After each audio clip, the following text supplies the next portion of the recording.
자, 오늘 하나님 말씀은 마가복음입니다. 지난주 본문에서 이어집니다. 마가복음 6장 1절부터 13절까지 말씀입니다. 마가복음 6장 1절부터 13절까지 말씀. 자, 마가복음 6장 1절부터 13절까지 말씀 우리 다 같이 한 목소리로 읽도록 하겠습니다. 같이 읽습니다. 예수께서 거기를 떠나사 고향으로 가시니 제자들도 따르니라.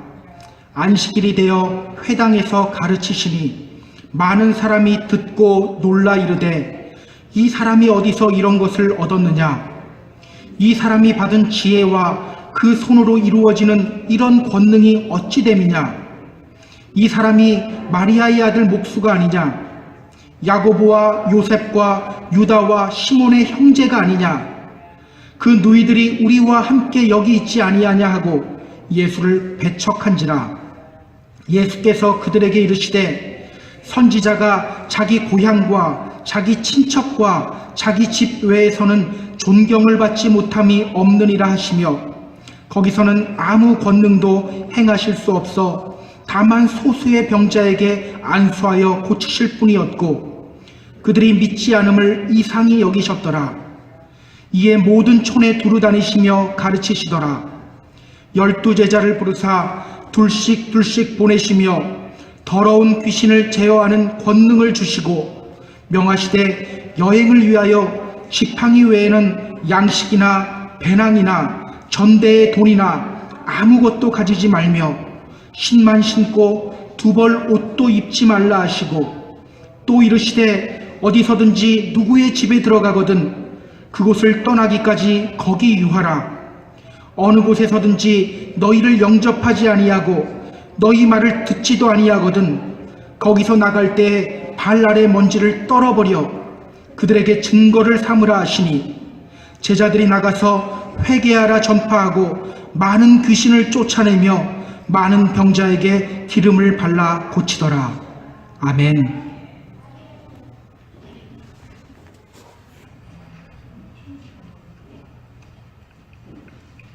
부모가 자녀에게 가장 바라는 것, 바로 자녀의 건강이죠. 아이가 아프면 부모 마음도 같이 아파요. 그렇게 잘 웃던 아이가 칭얼대기 시작하다가 나중에는 칭얼댈 힘도 없어서 힘없이 축 늘어져 있으면 그거 보는 부모님의 마음도 정말 찢어집니다. 그런데 그 아이가 약까지 거부하면 어떨까요? 약을 거부해요. 둘째 아이 키울 때 이런 일이 있었어요. 한국에서 개척교회를 담임하기 시작했을 때 둘째 아이가 태어났습니다. 그 두 아이를 다 데리고 새벽 예배를 나갔어요. 큰 아이는 제가 안고 또 둘째는 엄마가 안고 교회로 갔어요. 근데 그때 교회는 지하 건물에 있었거든요. 공기도 좋지 않았고 또 겨울에는 굉장히 추웠습니다. 교회에 도착하자마자 급하게 히터를 틀지만 따뜻해지기까지는 시간이 걸려요. 새벽 기도를 마칠 때쯤에야 겨우 어느 정도 따뜻해집니다. 그렇게 추운 공간에 아이들을 꽁꽁 싸매고 옆에 놓고서는 이제 기도하는 거예요. 그런데 어느 때부터인가 이 둘째가 아프기 시작하는 거예요. 열이 나고 콧물이 나더니 어느 순간부터인가 숨 쉴 때마다 이 숨소리가 거친 숨소리가 나기 시작하는 거예요. 그래서 병원에 데리고 갔습니다. 그래도 좋은 의사 선생님 만나게 해주고 싶어서 근처 대학병원에서 수소문을 내서 가장 용하다는 의사 선생님을 만나러 갔어요. 워낙 사람들이 많이 몰리는 분이라서 그분 진료받기가 정말 쉽지 않더라고요. 새벽부터 가서 기다린 후에 진료 시간을 잡고 의사 선생님을 만났습니다. 그리고 약을 처방받아서 왔어요. 그런데 이게 웬일입니까? 아이가 약을 거부해요. 약을 먹지 않고 자꾸 뱉어냅니다. 안타까운 마음에 억지로 약을 한번 먹여봐요. 하지만 이내 다 토해버려요. 그때 제가 알아봤어야 됐어요. 이 둘째가 고집이 보통이 아니라는 것을 제가 그때 알아봤어야 됐는데 요즘 알아보고 있어요. 약만 먹이면 1, 2분 이내에 다 토해버리는 거예요. 다시 의사를 찾아가서 사정을 이야기하고 다시 약을 받아갖고 와요. 그런데도 여전히 다 토해버립니다. 통통했던 아이가 어느새 홀쭉해지기 시작해요.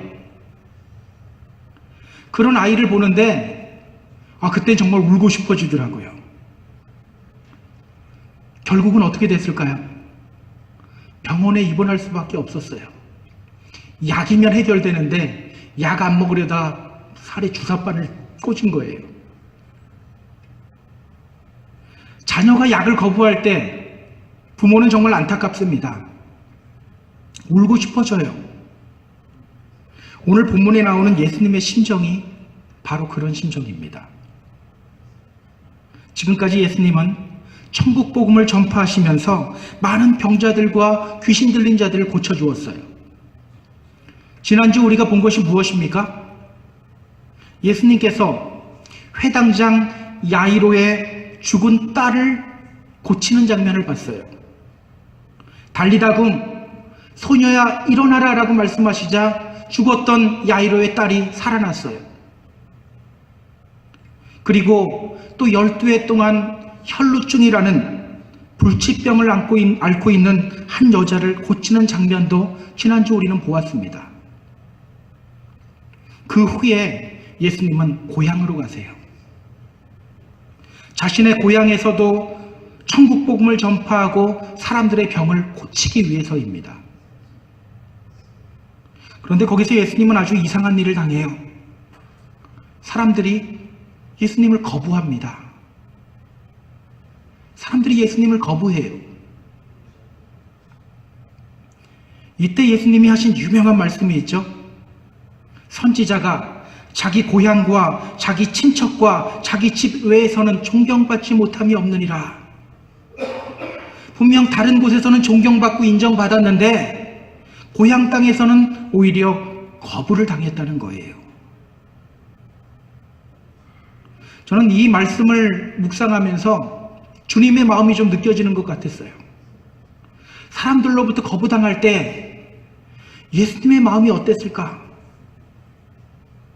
사람들이 예수님을 거부할 때 주님의 마음이 어땠을까? 그런데 한편으로는 또 이런 생각이 듭니다. 주님을 거부하는 것, 이것이 과연 예수님을 믿지 않는 사람들에게만 해당되는 말일까? 주님을 거부하는 것, 예수 안 믿는 사람들만 주님 거부하는 것일까? 여러분은 어떻게 생각하세요? 오늘 주님을 거부하는 사람들에 대한 이야기는 예수 믿지 않는 사람들을 향한 이야기일까요? 저는 그렇게만 생각하지 않아요. 사실은 우리 믿는 사람들에게도 해당되는 말이에요. 성경을 보면요, 하나님의 은혜를 경험했지만 하나님을 거부하는 이야기들이 많이 나옵니다. 구약의 이스라엘 백성들이 그랬어요. 계속해서 하나님을 거부하고 우상을 섬기는 자리로 나아갑니다. 그래서 하나님은 사사기 10장 13절에서 이렇게 말씀하셔요. 너희가 나를 버리고 다른 신들을 섬기니 그러므로 내가 다시는 너희를 구원하지 아니하리라. 너희가 나를 버리고 다른 신들을 섬기고 있다라고 말해요. 또 디모데후서 4장을 보면 데마라는 사람이 나와요. 데마, 그는요 한때 바울의 신실한 동력자였어요. 그러나 세상을 사랑해서 자기 사명을 버리고 세상으로 나아갑니다. 믿는 사람들도 주님 거부하는 경우가 있다는 거예요. 믿는 사람들도 말씀을 거부하고 은혜를 거부하는 경우가 분명히 있다는 겁니다. 따라서 오늘 본문을 보면서 우리는요, 우리 자신에게 물어야 돼요. 혹시 나도 주님을 거부하고 있지는 않은가? 믿지 않는 사람들 보면서 왜 주님을 거부하지, 그것이 아니라 혹시 나도 주님을 거부하고 있지는 않은가, 우리는 물어야 합니다. 그래서 오늘은 주님을 거부하지 마세요라는 제목으로 말씀을 전하려고 해요. 주님을 거부하지 마세요. 오늘 예수님은 고향인 나사렛으로 가십니다. 고향으로 들어가는 예수님의 심정이 어땠을까요? 여러분, 고향이라는 말을 들으면 기분이 어때집니까?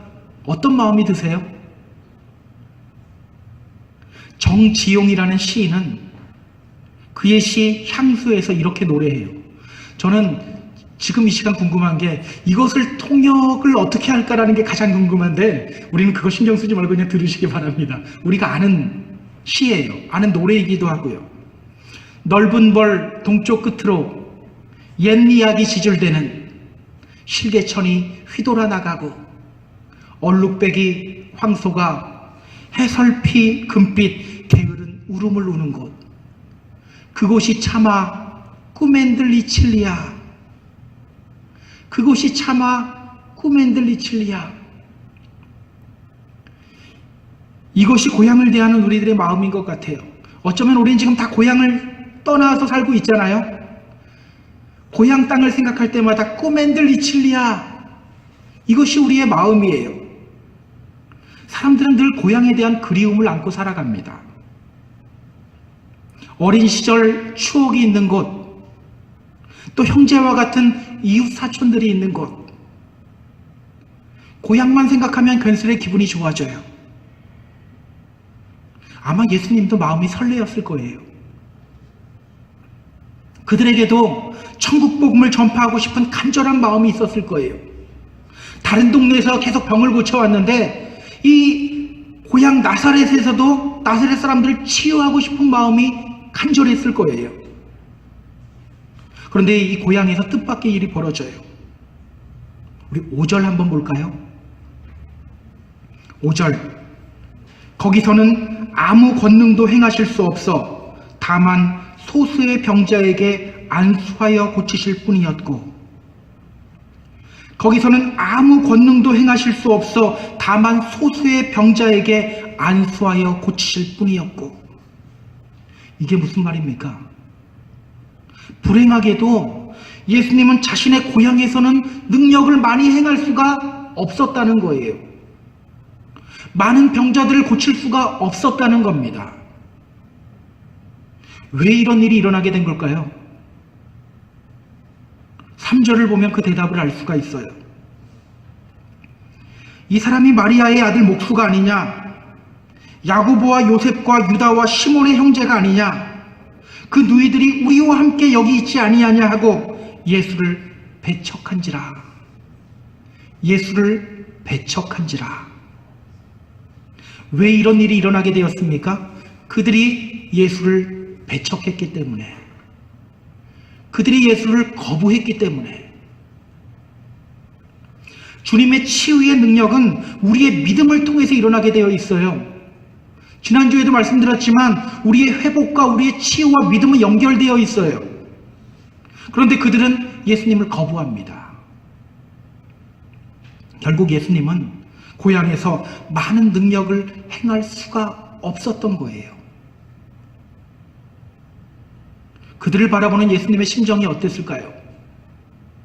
아마도 약을 토해버리는 아이를 바라보는 부모의 심정이 아니었을까 하는 생각을 해보게 돼요.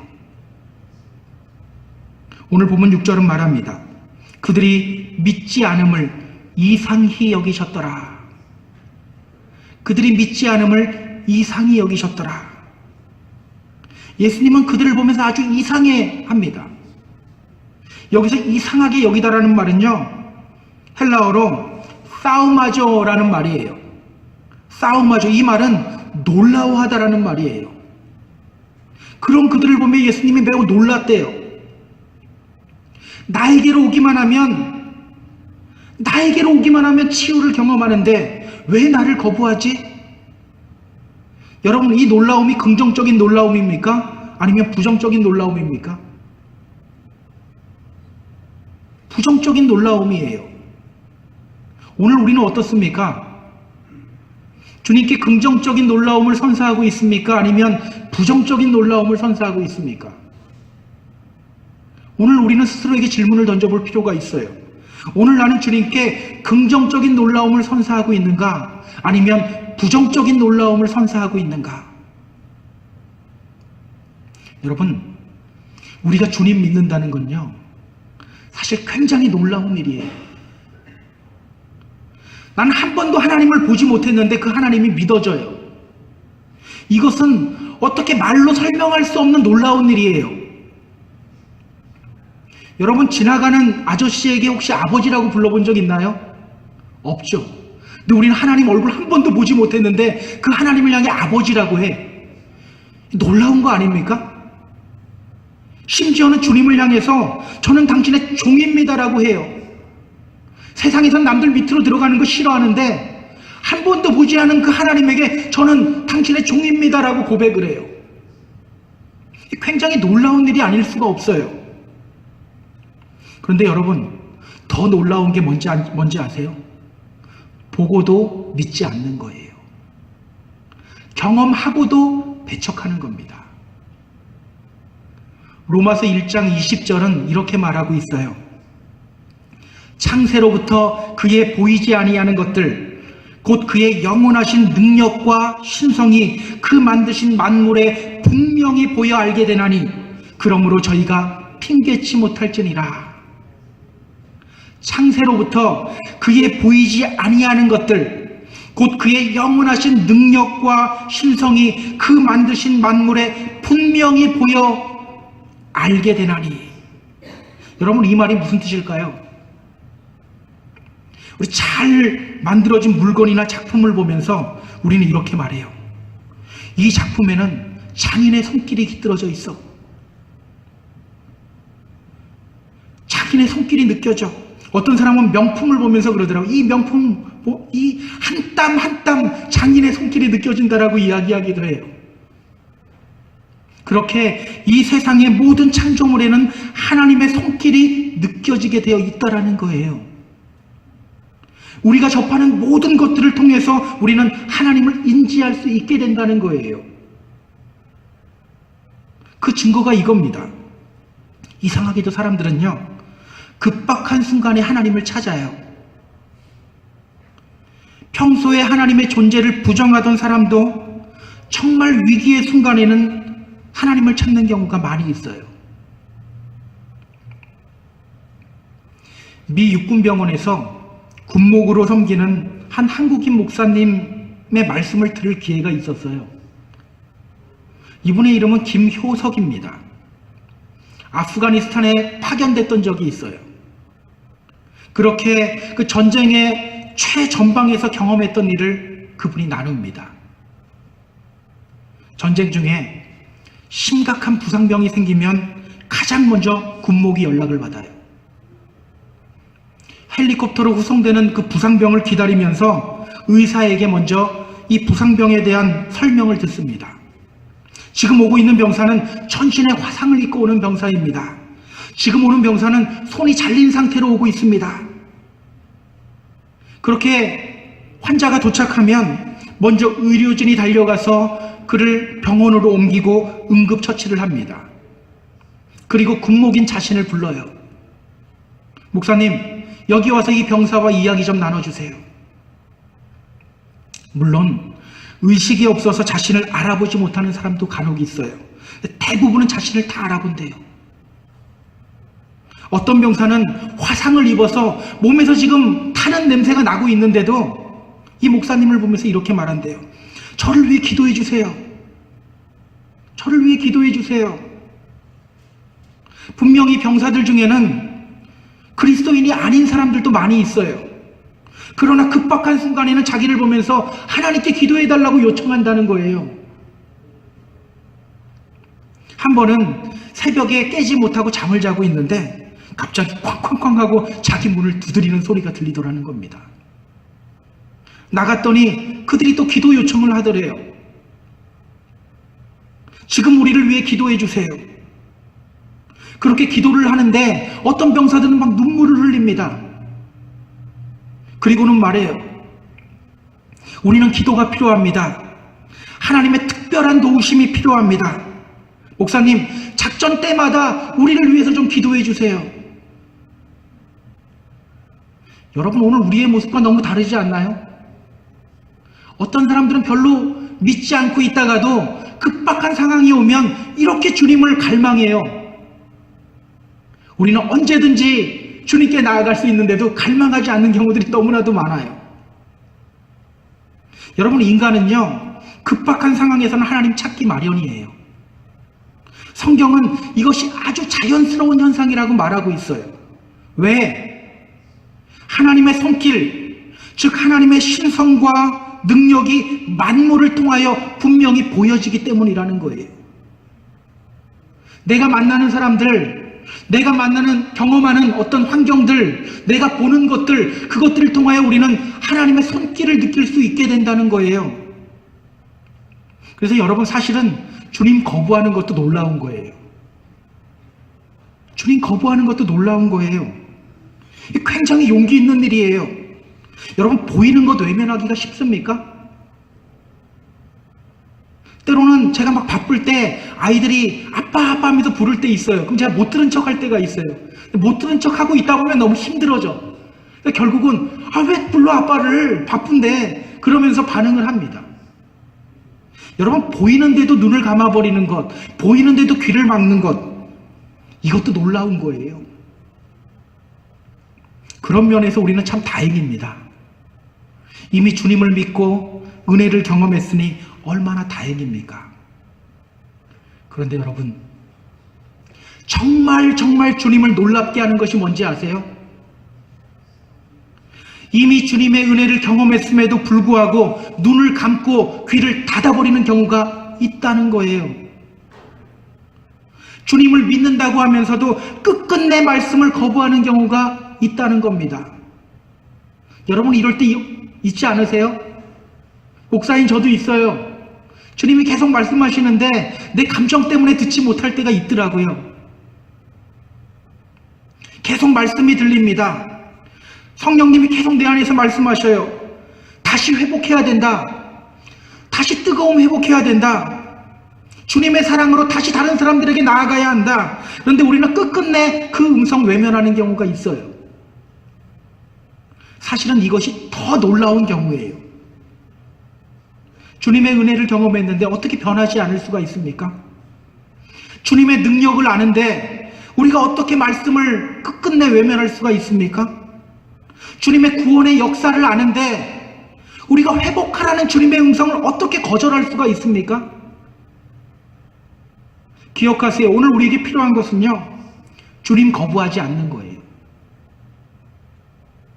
주님을 향해 우리의 손을 뻗으며 주님께로 나아가는 겁니다. 그분의 말씀에 아멘하며 순종하는 거예요. 제가 지난주에도 말씀드렸어요. 단지 주님 사랑하는 것이 믿음이 아닙니다. 여러분, 주님 사랑하시죠? 왜 대답 없으세요? 주님 사랑하시죠?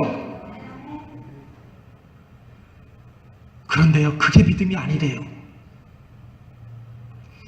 진짜 믿음은요, 어떤 장애물이 있어도 그것 뚫고 주님께로 나아가는 것이 믿음이에요.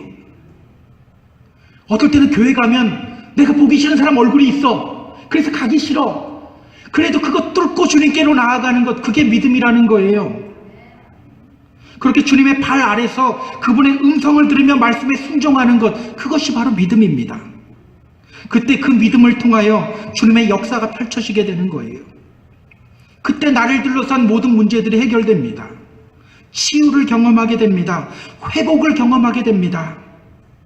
저는 우리 모두가 이런 주님의 치유의 역사, 이 주님의 기적의 역사를 우리 삶 속에서 매일매일 경험했으면 좋겠어요.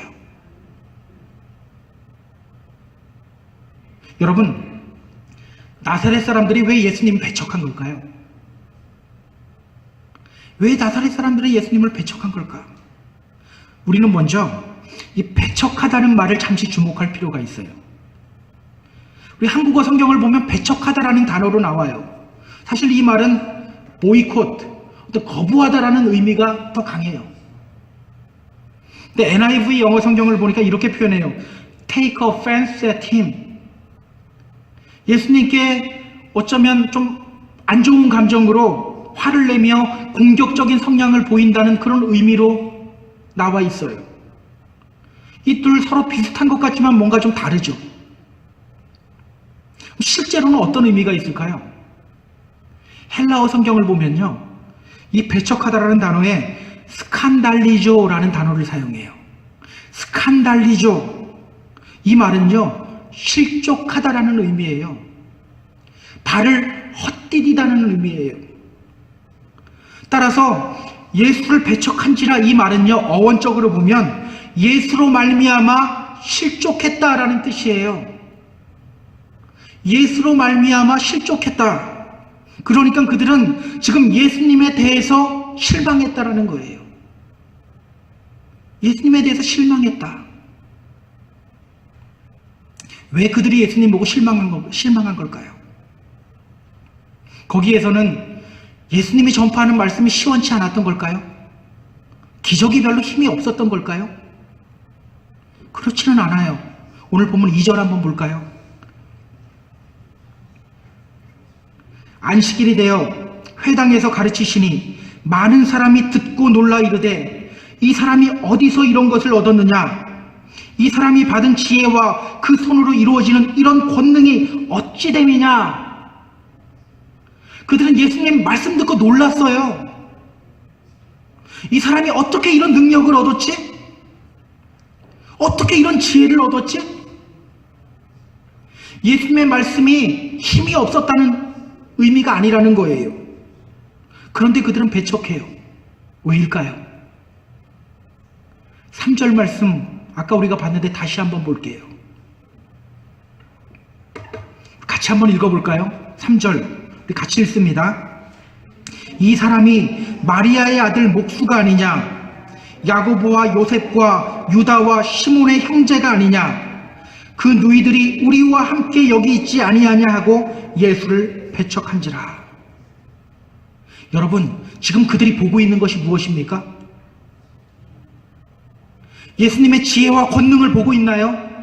아니에요. 마리아의 아들 목수 예수를 보고 있는 거예요.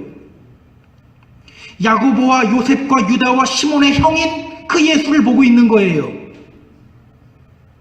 그렇다면 그들이 예수님께 실망한 진짜 이유가 무엇입니까? 예수님의 지혜와 권능이 아니라 인간 예수를 보고 있었던 거예요. 목수 예수를 보고 있었고, 마리아 아들 예수를 보고 있었고, 야고보의 형 예수를 보고 있었던 거예요. 쉽게 말해서 하늘에 속한 것을 바라보지 않고 땅에 속한 것을 바라보았기 때문에 실망한 거예요. 하늘에 속한 것을 바라보지 않고 땅에 속한 것들을 바라보고 있었기 때문에. 여러분, 주님께 실망할 때 있죠? 없으세요? 있지 않습니까? 저만 있나요? 예. 우리 이상하게 주님께 섭섭한 마음 들 때 많아요. 주님께 실망할 때 많아요. 언제 그런 마음이 듭니까? 일이 계속해서 꼬일 때, 열심히 뭔가를 했는데 결과가 좋지 않을 때 우리는 주님께 실망해요. 그런데 여러분, 우리가 주님께 실망하는 진짜 이유는 그것 때문이 아니라는 거예요. 따로 있다라는 거예요. 그것이 뭡니까? 우리의 눈이 하나님 바라보지 않고, 하늘에 속한 것 바라보지 않고, 하늘에 속한 신령한 복을 추구하지 않고 땅을 바라보기 때문이라는 거예요. 우리의 눈이 주님의 은혜를 바라보지 않고 인간관계 바라보기 때문이라는 거예요. 기억하세요. 우리가 아무리 하나님의 은혜를 알고 있어도 땅의 것들에 집중하는 순간 우리 눈에 주님의 역사가 보이지 않게 돼요. 주님 거부하게 돼요. 주님께 실망하게 되는 거예요. 출애굽하던 이스라엘 백성들을 보세요. 그들보다 하나님 기적 더 많이 경험한 사람들이 또 있었을까요? 그들은 애굽에 있을 때 10가지 재앙을 다 봤어요. 두 눈으로 목격했어요. 우리는 듣기만 했잖아요. 그들은 봤어요. 자기 자기 눈앞에서 홍해가 갈라지는 것을 봤어요. 낮에는 구름 기둥이, 밤에는 불 기둥이 있는 것을 두 눈으로 봤어요. 그때 당시의 상황을 출애굽기 14장 31절은 이렇게 묘사하고 있어요. 한번 잘 들어보세요. 이스라엘이 여호와께서 애굽 사람들에게 행하신 그 큰 능력을 보았으므로 백성이 여호와를 경외하며 여호와와 그의 종 모세를 믿었더라. 그 큰 능력을 보았으므로 백성이 여호와를 경외하며, 하나님의 능력을 바라봤을 때 그들이 하나님께 찬양을 올려드렸다는 겁니다. 그런데 여러분, 딱 3일 후에 어떤 일이 있는지 아세요? 그 찬양이 원망으로 바뀌어요. 그 이유가 무엇입니까? 물이 쓰다는 거예요. 물 마셔야 되는데 물이 써서 마실 물이 없다라는 거예요. 또 그들은요, 하나님이 공급해 주시는 만나를 향해 이렇게 말합니다. 우리 마음이 이 하찮은 음식을 싫어하노라. 이 하찮은 음식을 싫어하노라. 하나님이 공급해 주시는 만나를 향해서 하찮은 음식이라고 해요. 그냥 이것도 감사한데 다른 것도 먹고 싶습니다, 이 정도가 아니에요. 이 하찮은 음식, 영어 성경을 보니까요 더 참담하게 말해요. We detest this miserable food. miserable food래요. 아주 비참한 음식이래요. 여러분, 그들이 이렇게 변한 이유가 무엇입니까? 민수기 11장 6절을 보면요, 그때 그들이 하는 말이 있어요. 이제는 우리의 기력이 다하여 이 만나 외에는 보이는 것이 아무것도 없도다. 이 만나 외에는 내 눈에 보이는 것이 아무것도 없도다. 여호와 하나님의 능력을 바라볼 때 그들은 하나님을 향해 찬양의 목소리를 높였어요. 그러나 그들의 목마름에 집중하고 단지 육신의 음식에만 집중했을 때 그들의 태도는 180도 변하는 거예요. 찬양이 원망으로 바뀝니다. 하나님의 공급하심이 비참함으로 바뀌는 거예요. 여러분, 내가 과거에 얼마나 큰 은혜를 경험했느냐, 이거 그렇게 중요하지 않더라고요. 과거에 정말 큰 은혜를 경험하고 기적을 경험했어도 오늘 내 눈이 땅의 것들에 집중하고 있다면 우리는 실족할 수밖에 없어요. 그래도 내가 과거에 경험한 주님이 있는데, 저는 절대로 그렇게까지는 가지 않습니다. 저는요, 이래봬도 의리 있는 사람입니다. 주님에 대한 의리, 저는 이거는 절대 제가 지킬 수 있습니다. 혹시 이렇게 말하는 분이 있을지도 모르겠어요. 여러분, 그 의리 믿으세요? 정말 예수님께 대해서 의리 지킬 수 있을 것 같으세요? 그렇다면 우리 세례 요한을 한번 볼 필요가 있어요. 세례 요한이 어떤 사람입니까? 그리스도에 대해서 예언을 했던 사람이에요. 예수님이 그에게 세례를 받으러 오셨을 때 그가 예수님을 말리며 말합니다. 내가 당신에게 세례를 받아야 하는데 당신이 내게로 오시면 어떻게 합니까? 그리고 그는 하늘문이 열리고 성령이 비둘기같이 예수님께로 오는 것을 옆에서 목격해요. 그런데 어느 날 그가 자기 제자 2명을 예수님께 보내요. 그리고 이런 질문을 던집니다. 오실 그 이가 당신이오니이까 우리가 다른 일을 기다리오리이까? 오실 그 메시아가 당신입니까? 아니면 우리가 다른 사람을 기다려야 합니까? 그는 분명 예수님이 메시아인 줄 알았어요. 그럼에도 불구하고 예수님의 정체성에 대해서 의문을 품는 거예요. 당신이 진짜 오실 그 메시아가 맞습니까? 아니면 우리가 다른 분을 기다려야 할까요? 그가 왜 이렇게 변한 걸까요? 지금 그는 감옥에 있어요. 죄를 지어서 감옥에 갇힌 것이 아니에요. 헤로당이 친동생의 아내를 빼앗아 자기 아내로 삼았어요. 그것 보는데 절대 가만히 있지 못하겠는 거예요. 그래서 외쳤어요. 너 잘못됐다. 그래서 지금 감옥에 갇힌 거예요. 얼마나 억울합니까? 그런데 메시아가 오셨음에도 불구하고 자기에게 아무런 일도 일어나지 않는 거예요. 당장 주님이 헤롯을 꾸짖고 왕자에서 쫓아버리고 자기를 구해주어야 되는데 아직 아무런 일도 일어나지 않고 있는 거예요. 그냥 여전히 감옥 안에 있어요. 그래서 묻는 거예요. 당신이 진짜 그 메시아가 맞습니까? 아니면 우리가 다른 사람 기다려야 할까요? 여러분 기억하세요. 이것이 바로 우리 인간의 모습이에요. 그런데 의리 하나는 지킬 자신이 있다고요? 주님께 내 의리만큼은 확실하게 지킬 수 있어. 난 절대 포기하지 않아. 슬금슬금 신앙생활 할지언정 절대 내가 하나님은 포기하지 않아. 여러분 그거 믿지 마세요. 아무리 믿음이 좋았어도 땅의 것을 주목하는 순간 그냥 무너져버리는 존재가 바로 우리 인간이라는 존재라는 거예요. 세례 요한에게 주님이 말씀하십니다. 누구든지 나로 말미암아 실족하지 아니하는 자는 복이 있도다. 누구든지 나로 말미암아 실족하지 아니하는 자는 복이 있도다. 끊임없는 실패와 좌절과 실망 속에서도 실족하지 않고 주님께 실망하지 않고 믿음 유지하면서 주님께 달려나가는 그 사람이 복이 있다라는 거예요.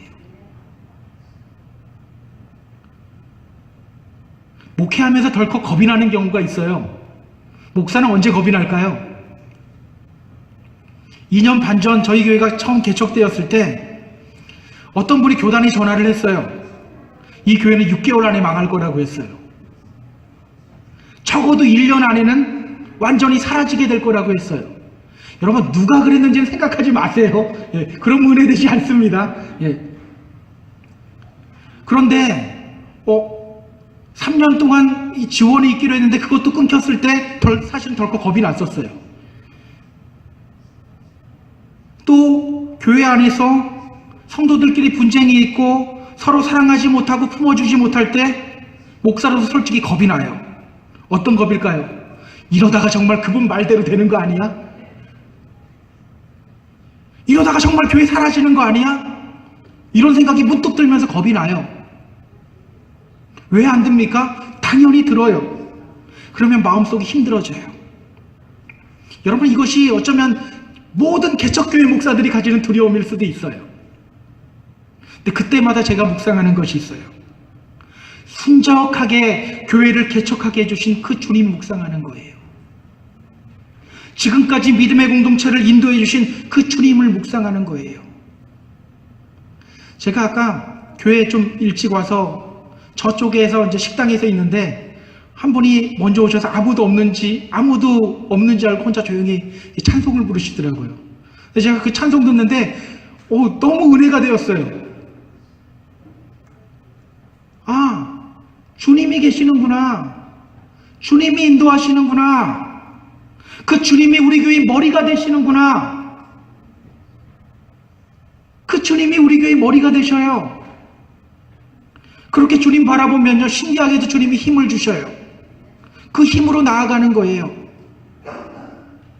사랑하는 펜사콜라 한인교회 성도 여러분, 지금 여러분의 눈은 어디를 향하고 있습니까?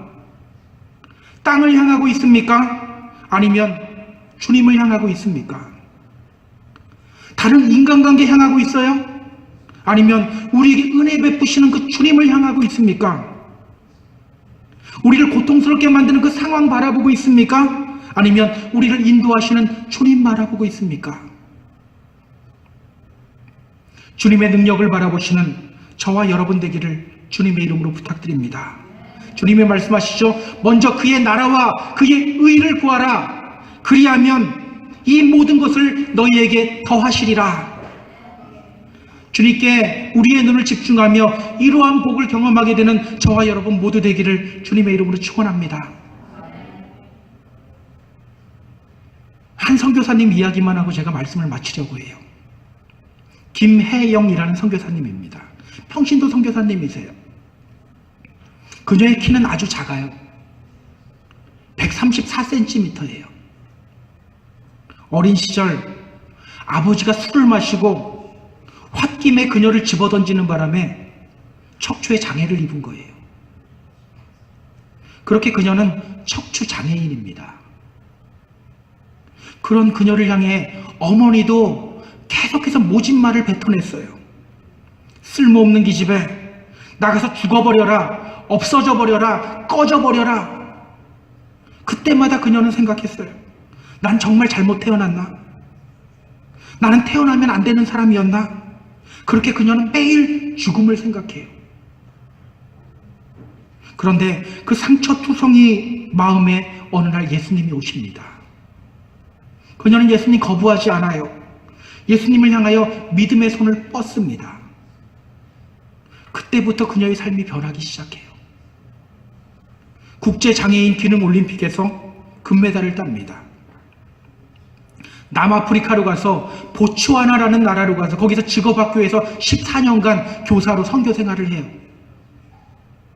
그리고 2010년에는 컬럼비아 대학에 와서 사회복지대학원 석사 학위까지 취득합니다.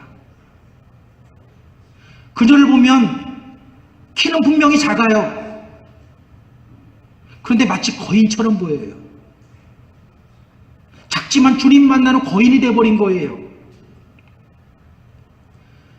작아서 안을 수 있는 사람들이 많지 않지만 그녀는 아프리카 그 넓은 대륙을 품고 있어요. 지금도 그녀는 그 아프리카의 장애인과 아이들을 위해서 헌신하면서 복음을 전파하는 삶을 살아가고 있어요. 저는 그녀가 한 말이 기억에 남아요. 아무리 생각해봐도 주님 만난 것이 제게는 가장 큰 복입니다. 그 주님을 향하여 손을 뻗은 것이 제가 아무리 생각해봐도 제 삶에 있어서 제가 가장 잘한 부분인 것 같습니다. 오늘 우리는 우리를 향한 그 주님의 마음을 깨달아야 합니다. 본문 7절 이하를 보면요, 예수님이 12제자를 보내시는 장면이 나와요. 12제자를 부르사 둘씩 보내시며 더러운 귀신을 제어하는 권능을 주시고 명하시되 여행을 위하여 지팡이 외에는 양식이나 배낭이나 전대의 돈이나 아무것도 가지지 말며 신만 신고 두 벌 옷도 입지 말라 하시고 또 이르시되 어디서든지 누구의 집에 들어가거든 그곳을 떠나기까지 거기 유하라. 여러분, 이 장면이 어떻게 보이세요? 여러분, 주님의 다급한 마음이 느껴지십니까? 주님을 거부하는 사람, 그 사람을 향한 주님의 안타까운 마음이 느껴지세요? 여러분, 우리는 이 장면, 이 부분을 보면서 좀 울컥할 수 있어야 돼요. 주님을 거부하는 사람들에 대한 그 주님의 안타까움을 우리도 같이 느낄 수가 있어야 합니다. 기억하세요. 이것이 바로 우리 주님의 마음입니다. 주님께 대하여 실망하지 않고 주님을 받아들이는 우리의 모습. 우리 주님은 우리의 그런 모습 보기 원하십니다. 땅의 것을 주목하기보다는 하나님을 주목하며 참 믿음의 사람으로 살아가는 우리의 모습. 하나님은 그런 우리 모습 보며 기뻐하셔요. 이런 삶을 살아가는 저와 여러분 모두 되기를 주님의 이름으로 부탁드립니다. 그렇게 주님의 크신 역사를 경험하는 참 믿음의 사람이 되는 저와 여러분 모두 되기를 주님의 이름으로 축원합니다. 축원합니다. 자, 우리가 찬양할게요. 이 찬양하면서 주님이 우리에게 생명의 길을 보여주시고 계십니다. 이제는 우리가 주님 앞으로 나아가길 원합니다. 주님 앞으로 나아가길 원합니다. 주님 거부하지 않겠습니다. 말씀 거부하지 않겠습니다. 이제 그 말씀 앞에 무릎 꿇겠습니다. 우리가 이 찬양하면서 함께 결단하고 기도하는 시간 갖도록 하겠습니다. 주가 보이신 생명의 길, 나 주님과 함께 상한 마음 들이며 주님 앞에 나가리. 나의 의로움이 되신 주, 그 이름 예수.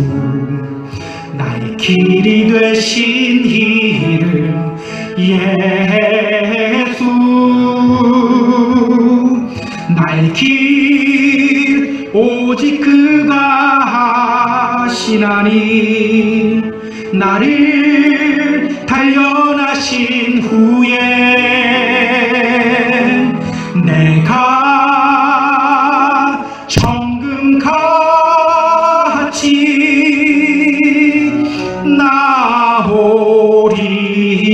다시 한번 찬양합니다. 주가 보이신 생명의 길, 나 주님과 함께 상한 마음 들이며 주님 앞에 나가리. 나의 의로움이 되신 주, 그 이름 예수. 나의 길이 되신 이름 예수. 나의 길 오직 그가 하시나니. 나를 단련하신 후에 내가 정금같이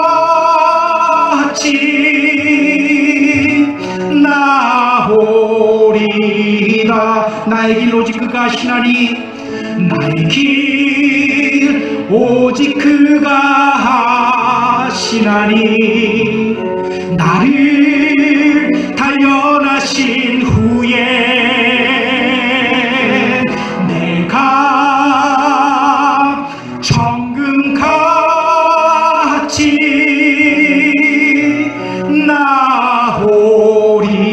나오리라. 자, 이 시간 우리가 함께 기도하며 나아갈게요. 이 시간 기도할 때요, 주님, 내가 주님 앞으로 나아가는데 내 앞에 있는 장애물들이 있습니다. 때로는 우리가 주님께 실망할 때도 있습니다. 그러나 주님, 그것 뚫고 주님께 나아가는 저희들 되길 원합니다. 그렇게 주님께 나아가는 말미암아 회복의 은혜를 경험하고 치유의 은혜를 경험하는 저희들 되길 원합니다. 이 시간 우리가 함께 기도하며 나아갑니다. 기도합니다. 오 하나님, 하나님이